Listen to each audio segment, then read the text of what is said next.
보네퍼는 신학 천재라고 불리던 청년이자 목회자였습니다. 그는 미국에서 유학 생활을 하던 중 나치에 맞서기 위해서 독일로 돌아갔습니다. 그래서 그는 히틀러를 제거하기 위한 반나치 조직에 가담을 합니다.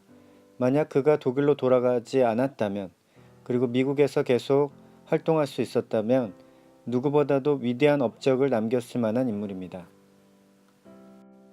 이 땅에서 그리스도인으로 살 수 있을까는 보네프의 설교 12편을 모아서 출간한 책입니다. 1928년에서 1938년 사이의 설교를 모은 책입니다. 그의 나이 22살에서 32살 사이에 전한 설교입니다. 아주 젊은 목사의 설교이죠. 그러나 젊은이의 혈기왕성함이나 미천한 경험으로 인한 어리숙한 판단 같은 것들이 느껴지진 않습니다. 특별히 그가 히틀러를 제거하기 위해 반나치 운동을 벌이다가 결국 교수형에 처해진 사실을 염두에 두고 이 책을 읽으면 그의 말 한마디 한마디가 가볍게 들리지 않습니다. 저는 이 책을 읽으면서 마치 윤동주의 시를 읽는 것 같은 느낌이 들었습니다. 조국에 처한 상황에 대한 고뇌가 느껴지는 부분이 많이 있습니다. 설교자의 말과 행동이 다를 때가 많이 있는데 보네퍼의 삶과 죽음을 생각해보면 그의 말에 정말 자연스럽게 무게가 실립니다. 보네퍼는 종교에 대해서 이렇게 이야기를 합니다. 보네퍼가 한 말입니다. 종교를 감정의 문제로 착각하는 것은 굉장히 심각한 오류입니다. 종교는 노동입니다. 어쩌면 인간이 할 수 있는 일 가운데 가장 어려우면서도 거룩한 노동일 것입니다. 우리에게 관심을 두고 계신 하나님이 분명히 계신데도 나는 별로 종교적이지 않다는 말로 자신을 정당화시키며 회피해 버리는 것은 한탄할 일입니다. 그것은 변명에 불과합니다. 보네퍼에게 기독교는 한순간의 감정에 휩싸여 잠깐 동안 경험하는 황홀경과는 거리가 멉니다. 보네퍼에게 종교는 피아노를 치는 연습과도 같은 일입니다. 피아노 치기 싫다고 연습을 게을리 하면 좋은 피아노 연주자가 될 수 없듯이 그에게 종교적 거룩의 경험은 노동을 통해서만 가능하다고 그는 보고 있습니다. 이 설교에서 보네퍼가 말하는 종교적 노동은 기도와 묵상의 훈련이지만 이 말에서 그의 종교에 대한 자세를 알 수 있습니다.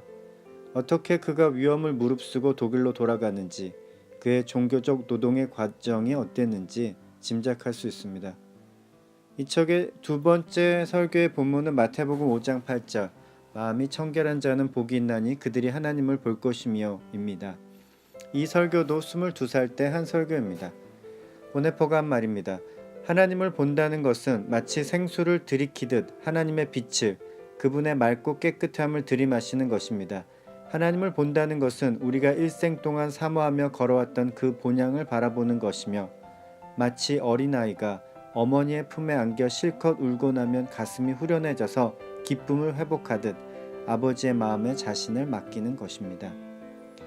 설교 본문 선택과 그의 표현을 보면 그의 순수함과 문학적 감수성이 엿보입니다.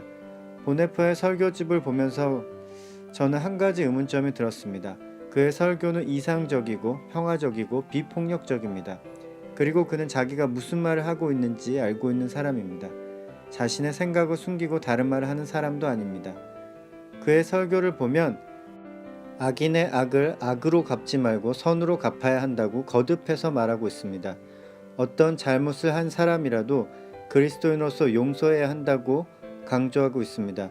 그의 삶을 다시 살펴보니 그는 미국 유니온 신학교에서 기독교 평화주의자가 되었다고 합니다. 이런 식의 그의 설교를 잠깐 살펴보겠습니다. 보네퍼가 한 말입니다. 그러므로 악은 당신이 악해지기만을 바랍니다.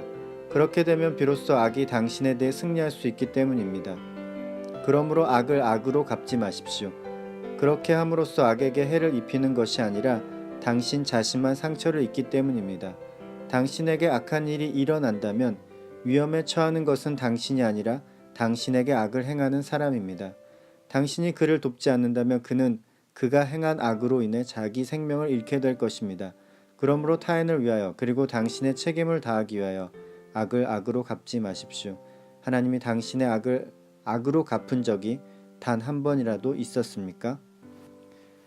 보네퍼가 이런 식으로 이야기를 하는데요. 그런데 어떻게 그는 히틀러를 암살하려는 계획에 가담하게 되었을까요?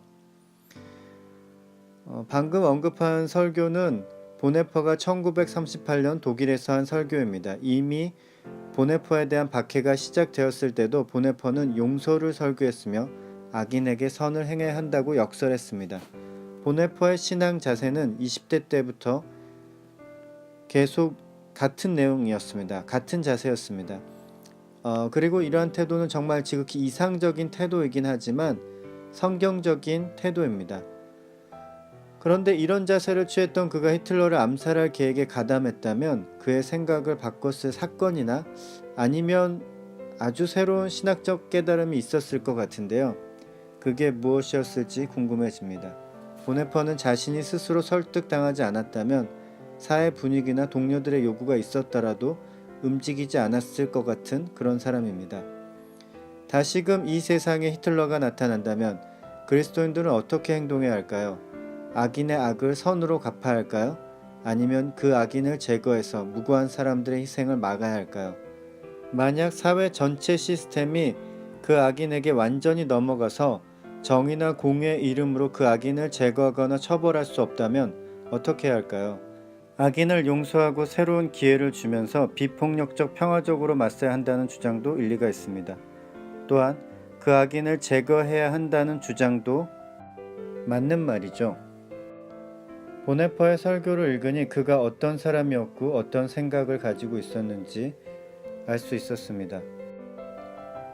또한 그의 생각과 저의 생각이 비슷한 점이 많아서 반갑기도 했습니다. 저는 사실 설교문을 잘 읽지 않습니다. 설교문은 대개 본문만 봐도 내용을 짐작할 수 있는 경우가 많고 근거나 고민 없이 지나치게 강압적인 경우가 많습니다. 그러나 보네퍼의 경우는 강압적인 경우는 거의 없었습니다. 조심스럽게 내용을 전개해가는 그런 스타일입니다.